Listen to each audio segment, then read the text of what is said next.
Welcome back to another episode here from the Hermitcraft Exile server. Man, everybody's digging the Exile storyline. And I love it. I'm kind of, participating on will. Last time we made this epic build out there, the MS Goat. Lots of credits for the build. And as usual, when I build, I always hang out together with Jerome, who's also one of my good friends, who is not related to this whole YouTube thing or whatever. He just loves to play Minecraft. And then we hang out and we share ideas. And with this particular boat, we just looked up medium-sized, beat-up transport ship, and then we found some pictures, and then we modeled it afterwards.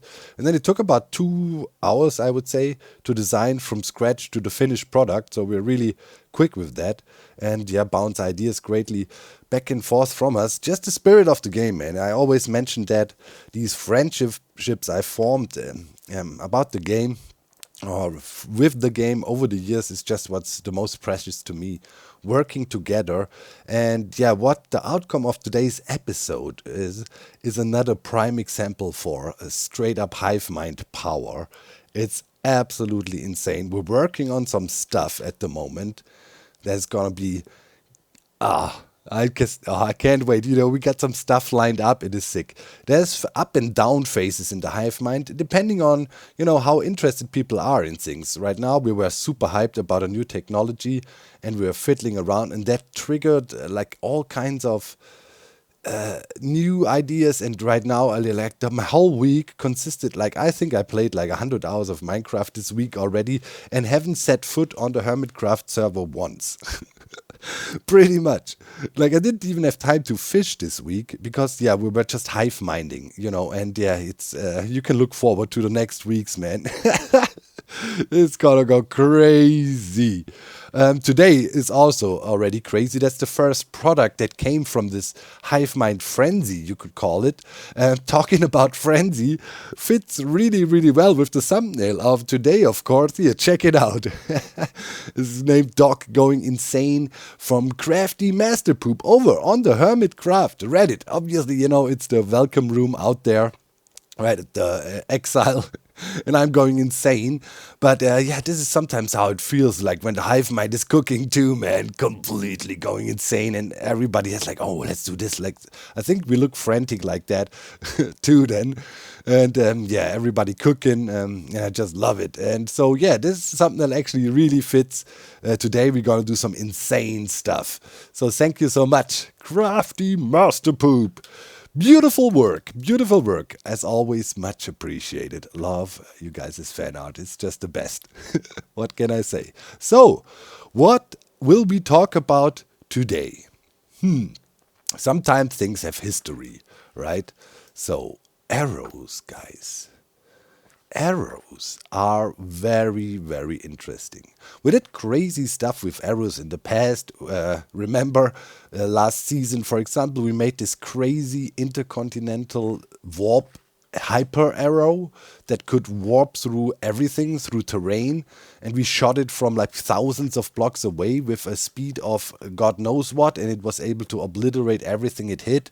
So arrows can be a powerful toy.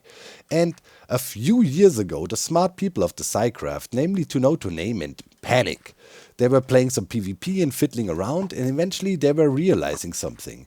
And of course, some code digging was involved too. Such arrows are quite the smart bit. This tiny arrow has a brain, and each of these arrows that is sitting there knows at any time where I'm looking at.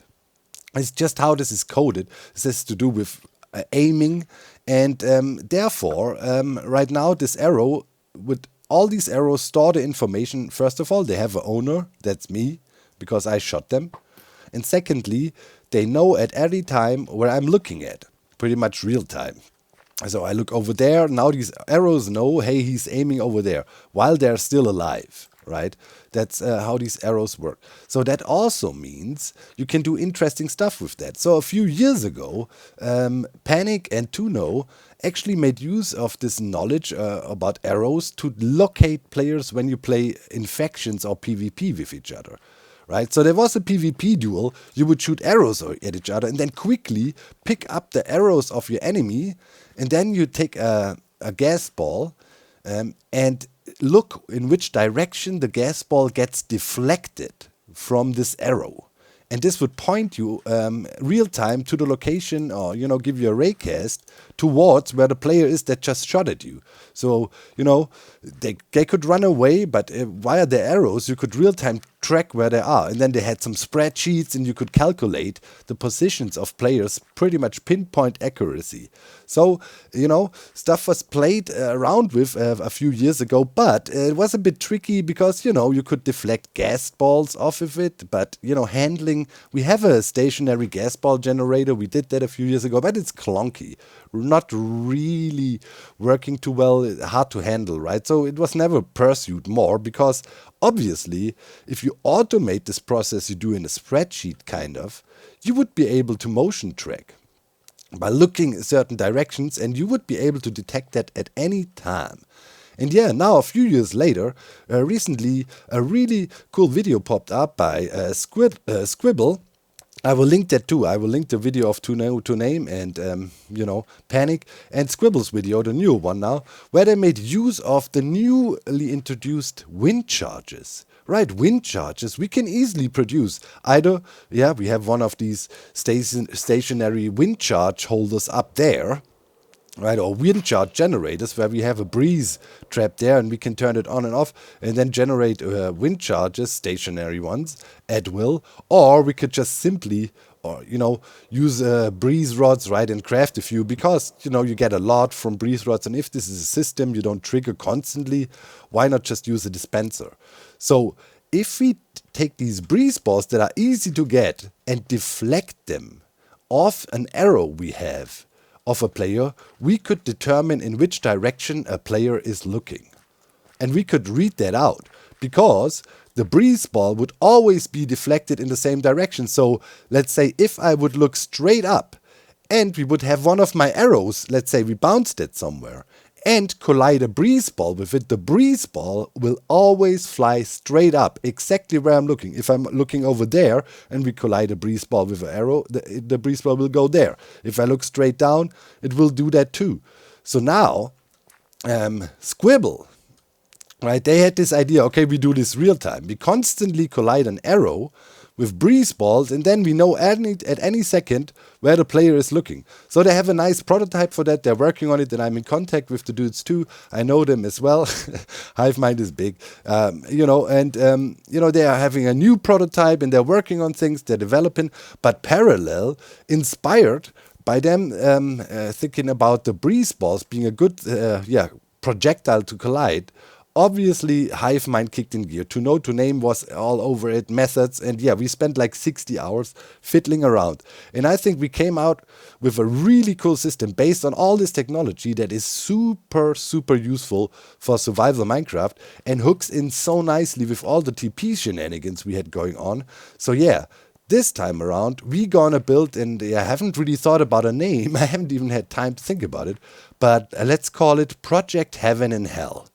And to do so, first things first, somewhere over there in the distance, I located another end portal. And I'm gonna make my way over there, and then we're gonna start building there a little bit. And we're gonna do one of the coolest TP systems you can even imagine. And the sky is the limit with this stuff. We just are at the beginning.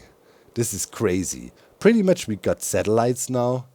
We can communicate with satellites if you look at it. That's just insane.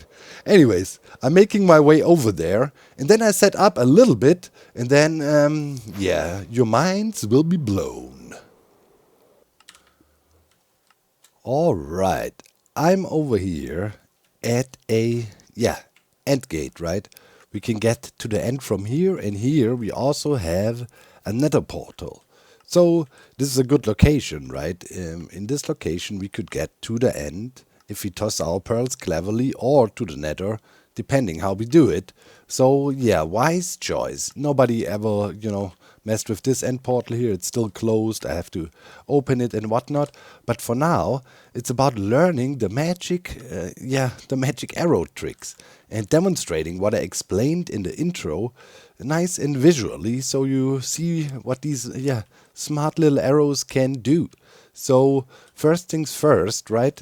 Here we have a stationary breeze charge generator. It's a concept we've been using the same way over at our, where we have the breeze and it shoots the charges and we catch them. Pretty much the concept is the breeze ball gets spawned by this dispenser, touches the snow. It gives them a certain, I don't want to go into crazy detail too much, but pretty much what happens is it touches this thing, and then this piston pushes it back at the same tick pretty much, and that makes the charge freeze here. Then we have another piston in the system that pushes the charge right here in front of this bouncy column. And this bouncy column will be used by us to keep the arrow alive. So first thing we need to do, of course you could also hook up a breeze. We have a system that is 100% reliable now for generating breeze charges. Might be also helpful for the other guys working on the scribble and so on the system. I need to talk to them and share this new design with them. Maybe that's helpful for them too. Cooked that up on the side yesterday in our frenzy. Okay, so this thing is filled now, full of breeze charges. Beautiful. Next thing, what we want to do is, we want to get a little bit further up. And of course, if we want to deflect things off an arrow, we obviously also need an arrow. So, let's just get an arrow in here. And let's see if it actually works with the infinity arrows.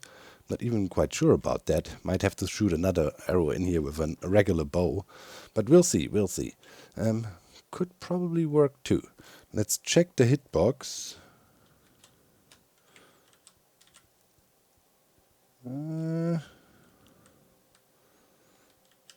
Let's see. Could be that the piston touches the arrow there. Need to really look carefully. Yeah, the arrow needs to sit a little bit further over. Okay, now this is gonna be fun to try to pick that up. Alright, just had to bounce in the water stream a little bit and hit myself with the arrow. Then it was done. So it's gotta scoot all the way over till it's no longer further possible. And this should be good. Yeah. Now we're good. Just at the edge. Perfect. Easy to line up. So now this arrow should be a smart arrow, constantly knowing where I'm looking at. So if I'm looking up, it would know that. So if I'm looking down, it would know that too. So let's turn off the hitboxes. So now we have a simple setup here. We have a relock detector. You can see that here, right? How do we do it? Well, it's the same concept as the cat switch. We have an ender pearl that stays here while I'm logged in. We have also chunk loading here, so we don't have to worry about cycling ender pearls or anything complicated. We did when we worked on the globe system, and we wanted to work without chunk loaders. Here we just have this area chunk loaded, so it's no problem if the pearl disappears at the right moment or whatever, and things stay loaded long enough. So nothing to worry about. So this pearl hovers there. When it goes away, we have about 4 seconds to log back in, and if we log back in within 4 seconds, we will send a pulse into our breeze ball generator here. So upon logging in and out, a pulse gets generated and sends a breeze ball out here that gets stationary and will be colliding with this arrow here. And as this arrow remembers where we're looking at, it will deflect the breeze charge exactly where we're looking at. So we have 2 detectors here, right? If we would look straight up, we would deflect the breeze charge straight up from the arrow, and right above the arrow, right above it, there is this fence gate. And if the breeze charge gets deflected straight up, it would hit this fence gate. And for now, to confirm this is actually working, we have, a bulb here. So now, in theory, if we look straight up and log in and out, this thing should be turned on. Same thing below. Here we have another fence gate and the same construct as above to check. So if we look straight down, the breeze charge would be deflected straight down, hit the floor here, which would still be good enough to trigger that fence gate. The area is chunk loaded, so this should work. So now we're gonna simply try it. I'm gonna look straight up and we're gonna log out, log back in, and hopefully we see something happening. Let's see.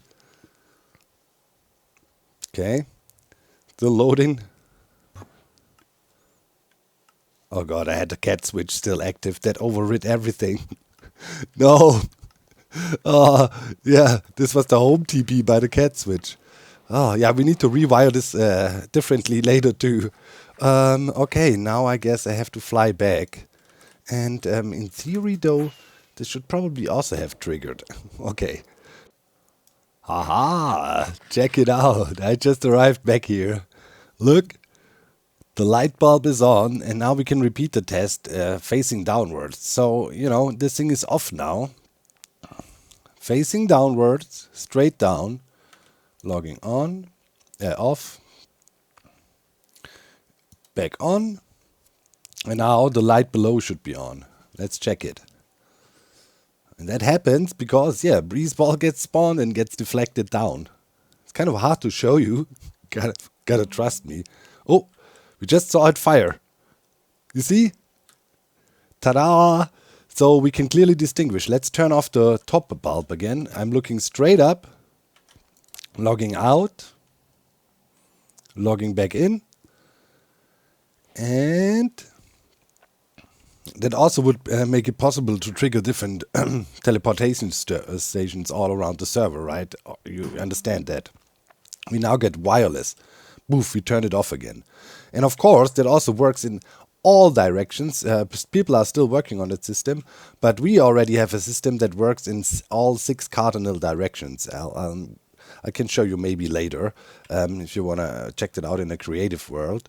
So yeah, maybe we can also demonstrate the logging in, back out with somebody there helping me out. But yeah, anyways, this I could also look like 90 degree here, there. You could also safely detect that. It's easy to do. You just stand on a block. Here, this would be one cardinal direction. This would be the other. This would be the third, and this would be the fourth. Just in the outer pixel ring. And then you have up and down. So you have 6 remote wireless destinations with a simple design like that. We can have some detectors here, there, around it to get the 4 other cardinal directions. This makes you don't need a button panel anymore. With a setup like this, you can teleport anywhere you want just by literally looking in a certain direction, literally quickly logging in and out, and then you end up there. It's amazing. So yeah, now we have this 2-way system though. Looking up, looking down. And we also confirmed works with infinity arrow. This arrow will stay back forever now. And yeah, now with this system in place, the only thing that is left to do is, so we define heaven and hell, right? Hell is clearly the nether. So what do we need to do? We need to have an ender pearl magazine here, that if we look down, log in and out, it just shoots an ender pearl through the portal. And if we log up, the magazine needs to shoot the pearl into the end portal there, because we define the end as heaven. As we have no ether, the end is heaven. Heaven, hell, right? Heaven, hell system. And then lastly, we just need a way home again, right? So that's also extremely interesting.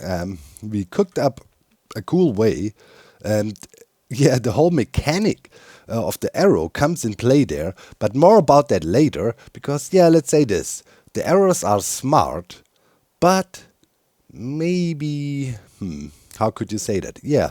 In a medical term, they maybe have Alzheimer's a little bit. Alright guys, we are ready for our final test before we can actually engage in interdimensional travel. Oh, this is so exciting. The system is so cool. So, where we at? Where we at? We already confirmed that if you're looking up and logging out while we have the chunk loader running here, we would trigger the top and turn on a lamp here. If you look down, we trigger this and turn on a lamp there. Now, instead of the lamps, of course, we have different or better functionalities. First functionality, if we look up, remember what did that mean? Logging out up, we're going to heaven. That means the end. Technically, it's, I don't know if the end can be defined as the heaven, but it is what it is in our lore. So that's the heaven. So what happens when heaven gets triggered, aka this, setup here, it just sends a pulse into our good old ender pearl, this stasis chamber dispenser Reno thingy bingy. I think we have one more pearl in there. That's good for our test. And technically then the pearl will just drop, right? And the pearl will fall down and land into the end portal. That means we would be then transformed or transported into the end. Boom. There we are. If we want to go over to the nether, we need to redirect the ender pearl that is falling down. And we can do that with this setup. So looking down, right, we will trigger here, which will send a pulse slowly through here. Keep this extended for a little bit. Make sure, when the ender pearl comes through here, it gets pushed by the slime bouncer and shot over here into the portal. So these are our two options. Either just let the ender pearl drop, or if we face down, this here will become active. The ender pearl goes through the string, triggers, boom. The ender pearl goes through the string always, but only gets triggered or by pushing this block in when we face down. So, aka, we only go to the nether if we actually look down. So we can easily test that now and see where our pearls end up. So here's the trapdoor, I'm aiming at it, and we can observe the pearl coming down here. So let's see what happens. We click, pearl gets dispensed. Whoop. Oh yeah, crap. It was the last pearl in the system. We got teleported up here. Well, okay, we could confirm that this works too. Okay, let's get some pearls into the system. Well, obviously, right, when the system runs empty, it's supposed to bring us up here. So that's good. Let's throw like 4 or 5 pearls in there. Okay. Now it's loaded again. Now we can repeat our test and see where we end up. We already saw it triggered. That's good. So here I'm facing this thing, aka simulating, facing down, logging out. Boom. Pulse comes through. Aha! The pearl fell down and gets pushed over, and we are right here, and this is good enough to send us into the portal and to the nether right away, instantly, because with pearl, right, you go there instantly. We wouldn't stand around here and it wouldn't take forever or so. And now we need to do the other test. What happens if we face upwards? That would be the trigger on the upside there, and the pearl should just fall down and then just land somewhere there inside the end portal. So let's try that too. Where can we reach this thing? Let's see. If you go all the way up, is this good enough? We need a little bit more. All right. So here, stack up. Okay, we can reach. And let's observe what happens to our ender pearl. Trigger comes in, ender pearl falls. We don't get a trigger. And you saw it nicely how we ended up down there. Perfect. So now that means we actually do have interdimensional travel unlocked. We just need to activate the portals and then we can go anywhere. So now comes the next caveat though. What happens if we are in the other dimension and we want to go back? Will this still work? Will the arrow remember us still when we are in the other dimension? And here comes where I was saying the arrows are kind of smart, but also suffering from short-term memory loss or general memory loss. If, come down here, where are we at? Oh, okay, fall damage. So if we are going to a different dimension, the arrow will forget about who owns it. And therefore, don't deflect no more proper deflection will happen. So the arrow forgets the direction I'm looking in when I'm in another dimension. So now you would say, okay, that's a problem. Now you can't TP back. No, that's actually perfect. That means when I log in and out, this thing will not trigger when I'm in another dimension. We will just have a different station at home. So now we can go to another dimension. We're there, and if we want to go home, we just log in and out, and it will TP us right home. So this way we can even keep the signals separated. And yeah, an easy way for us to know what's happening is, of course, having a cat here. Because if I'm in another dimension, the cat sits down. So... you know, everything all comes together. I will wire all kinds of stuff together now, and in the end, explain it again to you what's going on. Don't worry if you're confused right now. If you see it in action, it all will make sense. At least I hope. But for now, yeah, right, this makes a lot of sense, eh? I look up, poof, Pearl goes into End Portal. I look down, Pearl goes into Nether. And we can travel there, so no problem. So lastly, I will install a cat switch here now as well. And this cat switch will enable the system to know in which dimension we are. Because if we are in the Nether or in the End, the cat will sit down. And that's our trigger for a cat switch. So we will know, hey, you are in the End right now. So therefore, this system needs to be disabled. Right? If I'm in the Nether or in the End and I don't want this to trigger at all, well, simply have a cat switch here that tells the system, hey, this guy is not in this dimension, don't bother. And when I come back, the system goes active again. So yeah, that's the next thing we're gonna hook up now, a cat switch here, and then we go to the home base and quickly install our really tiny TP Me Home device. And yeah, then we have the full circle of the most epic TP system ever conceivable. It's so cool. I can't even... I love it. All right. I need to get a cat. All right. I'm done installing the return station down here. It's a very simple thing. It's, you know, just another one of the Ender Pearl triggers we use at the Heaven and Hell system. Though this time inverted smartly with the cat. Let's think about it real quick. When I am in another dimension, aka the End or the Nether, this cat will sit down, aka we will pull this block over. That means this is ready to receive a signal. So this thing will only trigger if I'm in the Nether or the End. If I log in and out, boom, we send a signal through and the normal TP chamber will be triggered. If I am here, you can see, right, the cat is standing up. Therefore, this block is pushed out. So no matter what we do, you know, if we log in and out, there will be coming no signal from this. The only signal that is active right now is the Heaven and Hell system. So if we look straight up now, let's say, right, and log out and back in, and now we're changing dimension, you will see, right? And normally the system should trigger now. We looked up, we want to go to heaven.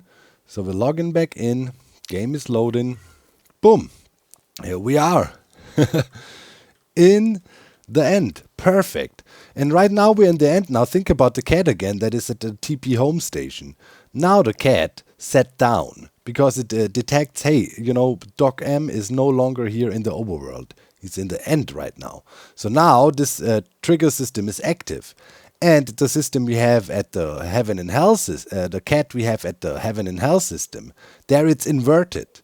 The cat is sitting down now as well, but we inverted the signal, so now the Heaven and Hell system is disabled. It will not trigger when we're in this dimension here, only our return home. So let's try it out. We look into a random direction, we don't have to point anywhere. Out, and we're logging in, and now we should end up back home. After a short delay here, yep, there we go, the system triggered. That was now triggered by the simple Pearl stasis chamber we have at the home base. I just showed you. Yep, that thing. So now what just happened is, we are in another dimension, we log in and out, this Pearl vanishes and comes back, and this thing detects, okay, a quick log in and out happened. We send a signal through and simply drop a Pearl. Poof, we're back home.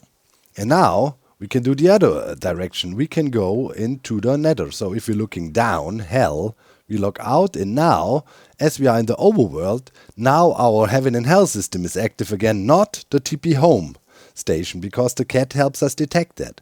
So Now we're coming back, and now we should be here with our feet on fire. Yeah, I have this chunk loader here. I might install a different chunk loader because this is a quick and dirty one, the one by Dark I've been using for so many years. But yeah, this teleported us now into the Nether, and I have this portal here. Oh, this was the original. I wanted to clean that up. So we are at 260 minus 490, somewhere in the Nether. That's perfect, you know, if I want to go to the Nether, explore, find new areas and just do stuff. And if I want to go to the Nether roof, of course, I have different ways to get there, right? I have all my other TP stations and things to get around. So, yeah, this is more like, when I wanted to go to the Nether, I had to go back to spawn. And from spawn, climb through the hole I had made at the beginning of the season to actually reach, yeah, the proper Nether. And now we can just TP to hell, pretty much. Okay, this was the old portal when I first came down here. Now it's coordinate exact. And yeah, now probably I build a little station I could, if I wanted to, down here. Right, make this a little bit safer and nicer. But yeah, now let's say we go about, right, we explored and whatnot. Ooh, look, there's a fortress over there. Interesting, you know. We're doing stuff, and now pretty much we are done. We want to go back home. So we just look out, look into a random direction. And once again, via the cat detection, we know in which dimension we are. We just trigger the thing, short delay, and home. Ha! Epic. So yeah, we are really, really getting close to our goal to not having to do anything. I know, and on top of everything, of course, right, I have it switched off. We still have our, you know, exile TP. We can go to the shopping district. We can go anywhere with our system here. So yeah, what can I say? This is all just insanely epic, and it's getting better and better by the day. So right now, right, if you think about it, the only situation I cannot TP back from at the moment is if I'm somewhere in the overworld and I want to TP back to here right now. That would only be possible right now via the detour of first going to the end and then coming back home. Because yeah, right now, right from here, if I log in and out at the moment, I cannot trigger any TP home device directly. Because yeah, this is disabled now, right, while I'm in the overworld, and we cannot trigger that, and the whole cat switch as such I have disabled at the moment as well. But as you can see, I already here have a TP cat override switch, so I can turn on the cat switch that overrides everything, and yeah, it should bring us home. The only thing I would have to do if I want to run with, you know, only cat mode, just bring me home from the overworld from anywhere easily without using fishing rod or other tricks, I would have to disable the heaven and hell setup. So it doesn't trigger when I'm in the overworld, right? Because right now the heaven and hell setup is ready to get an input, right? We're here, and now I want to go, I don't know, back to the Nether again. I could trigger it from now, but yeah, I couldn't trigger the cat TP home. So we'll fiddle with it a bit. You know, of course, we could also set one of the cardinal directions. You know, and instead of the simple Pearl setup, instead of the simple Pearl setup we had, we could of course also have a heaven and hell device pretty much there, or, you know, yeah, Pearl deflection device or breeze deflection device, and just go for cardinal direction, let's say 90 degree looking like that, and that will bring us home. We could set that as well if we wanted to. But I like the easiness of it.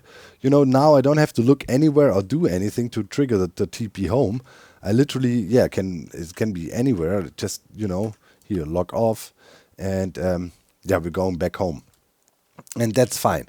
So now if I'm somewhere exploring in the overworld, okay, then I first have to trigger a TP to the end, and then I can get home. Because as soon as I'm in another dimension, I can get home anyways. Or I quickly set up an nether portal, TP myself home like that, right? But the easiest way would simply be, okay, quickly trigger an end teleportation, and then I trigger home.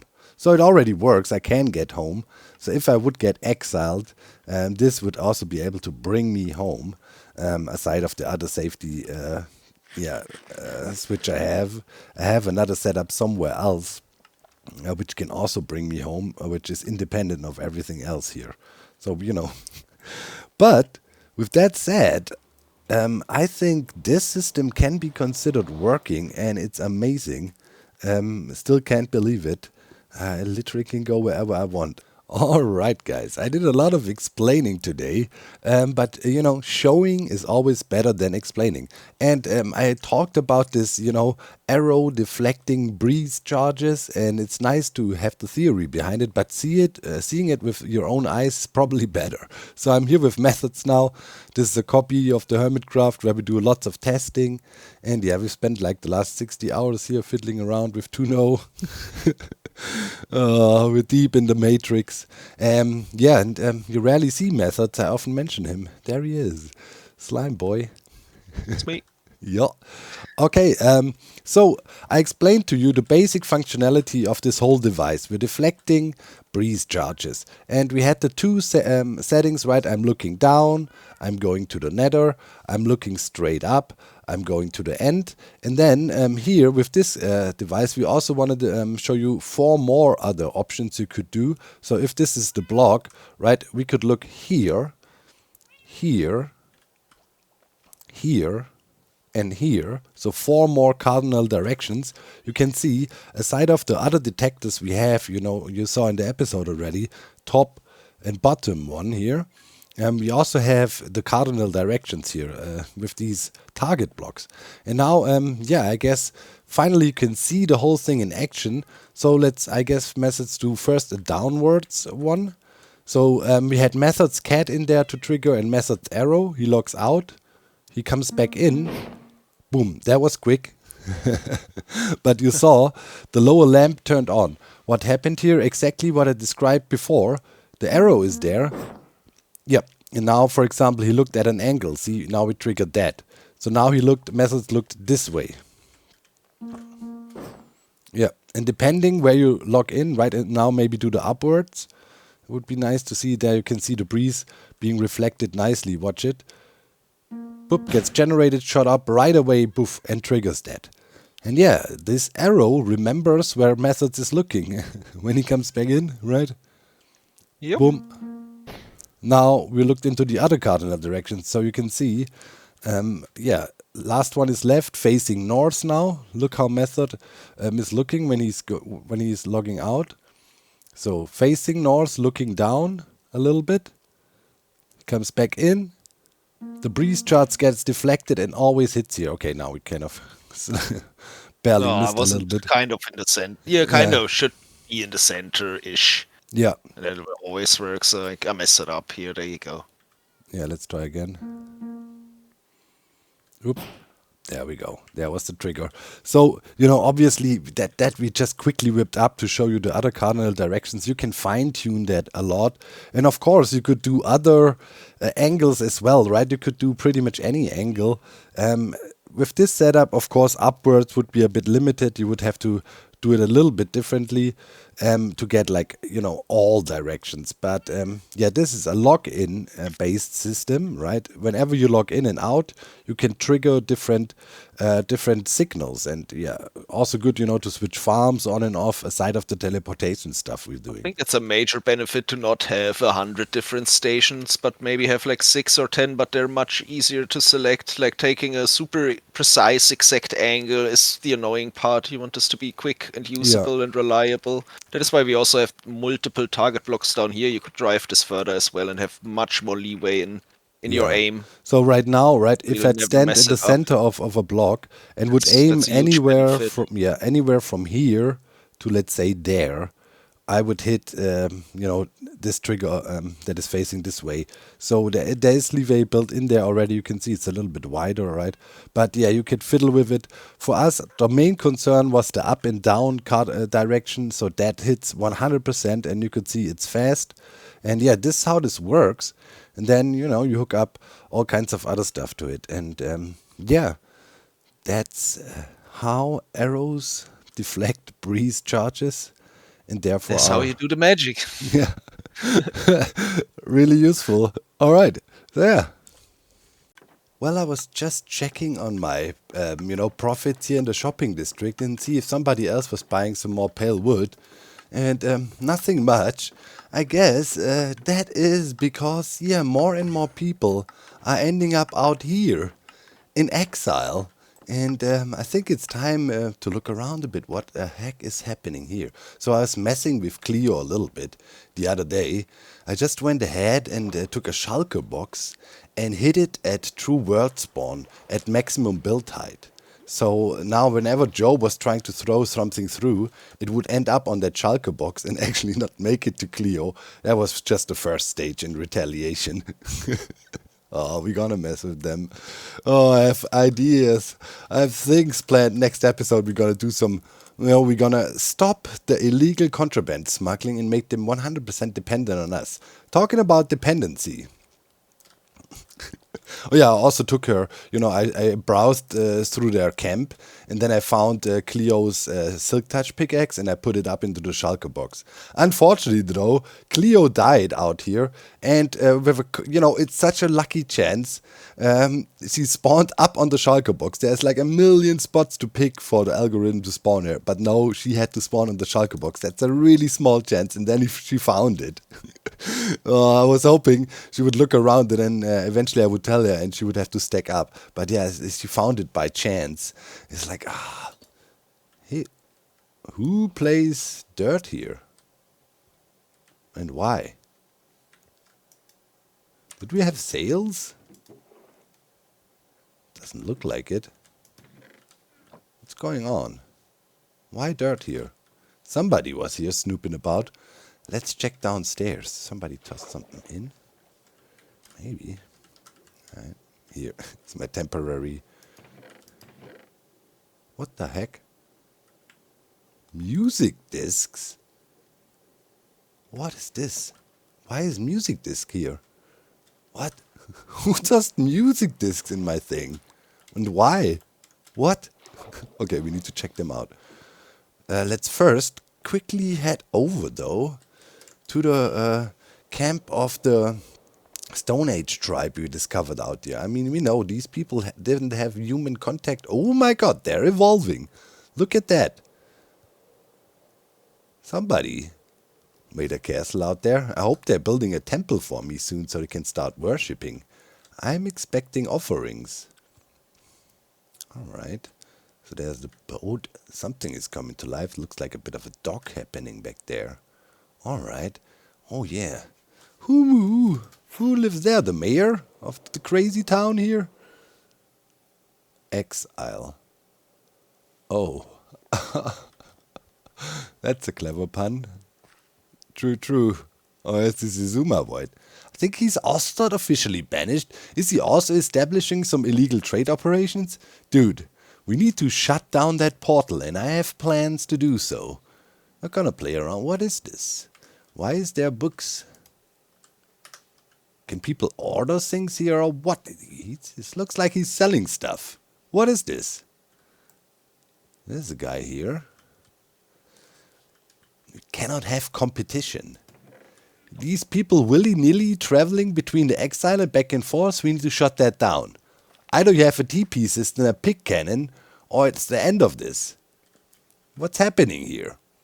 The colonizers. It feels like the colonizers are creeping in while I'm here protecting these poor people out there. You know, we don't want to interfere in their technological development. Let them slowly grind their way up. Never know what will happen if you give them technology too quick. Might lead to problems. Alright. Oh, there's a hut. I think that Ren made that. Yeah, made a smelting hut out here. Right. And then this is where Cleo was hanging about. In here, right, I found her Silk Touch pickaxe, so I took it and then replaced it with one that looks exactly the same. That's mine. I'm taking that back. She has hers back, and then looking for something. I put that here. You know, so my initial plan was I wanted to bait her into using this replaced pickaxe I put there, and with no Silk Touch. It was not named nothing. It looked like that. I pre-damaged it a little bit, so I was hoping she would place down her ender chest and then unintentionally break it with the pickaxe, not realizing it doesn't have Silk Touch. While her real pickaxe was hidden in the shulker box up there, right, and it would not render. It would block stuff from being dropped through, and it would not render. So, Yeah, but unfortunately, as I said, she died and then she respawned up there. She didn't have a spawn set out here. And then she found the Schalke box. Questions were asked. I denied everything. But yeah, there's that. Okay, so now we still got these records here. What's happening? You need to keep a close eye out on the development here. Hope more people end up here. And then we can take over the old world, so to speak, and establish everything. If they're not here, we can do whatever we want. And it's glorious. So it's in our highest interest to have as much people banished as possible. But we don't want to get the blame again. You know, we learned our lesson. We don't want the whole server uniting again against us. I'm done with my perimeters being covered and stuff like that. No, no, no. Let it play out. The goat is watching. And, maybe at some point we have to step in a little bit and help with some banishments here and there. But, generally, we'll be chilling. We'll be chilling. All right. Where is my record player thing? I want to check out what's happening with these records here. Why are they here? Where is my... here. Music discs. All right, let's check it out. What's going on there? Maybe somebody left a message for us? This is a strange place out here, man. I'm telling you. Voodoo magic going on. All right, let's play that. Hello. The permit office welcomes you to exile. Oh, If you are here, it means you haven't handed over your unused permits. If you are here accidentally, we apologize for the inconvenience. wait. Here in exile, there is no way back home. The permit office recommends that you take your time here to reflect on your actions. It's a standard welcome message. Why would... Huh? What's this? The same? Hello. No. And welcome to the permit office. Oh, it's Jeff's You message. have been selected for exile. This is because you were bad and we got upset and cried. A lot of crying, actually. If you do not comply, you will be in big trouble. Additionally, we would like to control everything that you do. If you do not comply with this, you will go to jail because we will get upset. With best regards, the permit office. Okay, that's him mocking them. What? How? These discs were actually over from the permit office. I'm confused now. Why do I have them here in my payment system? Maybe some of these people thought it was some, valuable artifacts and brought it over to me as an offering. Could well be. Most likely those dudes never seen a record in their life. I mean, yeah. That seems to be the only logical explanation. Freaking weirdos out here, man. Anyways, I think it's time to wrap up this episode. And yeah, I'm very pleased today because we got crazy stuff going on, right? This whole system we showed today, it's amazing, and trust me, there's more to come. I was just this morning chatting a little bit with the dudes, Squibble. And they are already on prototype number 4 or 5 by now, iteration, compacting their design, making it more reliable, and so on. So expect a video about that soon on their channel as well. Stuff's happening. And we are working on things together with Methods, and to know we came up with something insane. I would say probably one of the coolest things I ever made. If I can pull that off here on the server, it's gonna be insanely cool. The theory is there, always, of course, with the help of the hive mind. My job is to execute here on the survival with all these crazy people that are called hermits around me, and I'm pretty much like a hardcore tester, you could call it by now. We joked about that yesterday, saying, okay, now build it and see if it actually works. Report back. But looks like the heaven and hell system is working just fine. And yeah, with that said, comment of the week, right, by Casper, saying Doc coming in almighty, acting like a god, and then getting one up by Cleo was hilarious. A reality check for the goat, but I imagine it won't be holding him back for long. Indeed, indeed, that was a fun scene. It was glorious. I have to confess, like, in the first second, like, the way the anvil appeared, that confused me for a second until I realized, wait a minute, like, literally an hour ago, I came through the end portal, so obviously they're dropping stuff. But they had me, like, I'm not gonna lie, for the first minute, I was confused a little bit what she was doing there. I was thinking, like, Joe is running around invisible or what first, right? So it was really, really nice. And I gotta give it to Cleo, you know? It was a super nice prank. And I enjoyed it, of course, because, yeah, if somebody pulls off something clever like that, you gotta give them props. But Dive, I took it personal, man. Like, oh, really? Oh, really? So you wanna make fun of the goat? Let's see. So I'm just saying, man, Cleo, she made it on the list. And boy, oh boy, are we cooking. You will not believe it. I'm just, I wish I could, but I promise, zip, I can't say anything, but trust me, okay? If I ever said, this is gonna be the most insane thing you've ever seen, trust me, this is gonna be it. Probably, and I'm not exaggerating, one of the coolest things ever in Minecraft history. If this works the way we plan it, all right. So, really, not exaggerating. Okay. With that said, guys, yeah, with happy anticipation for what the next weeks will bring here on the Hermitcraft server, it's romantic out here in exile. Let's see what happens next, right? One thing's for sure. We got to shut down that illegal contraband transfer. The only person that illegally, transfers items is me. Right? Bye, guys. Oh, interesting. I just used the Heaven and Hell system. And it looks like somebody else had an idea of shutting down the end portal and spawned the dragon back in. Nice. Good. Ah, the popo. Oh, things are going our way, aren't they?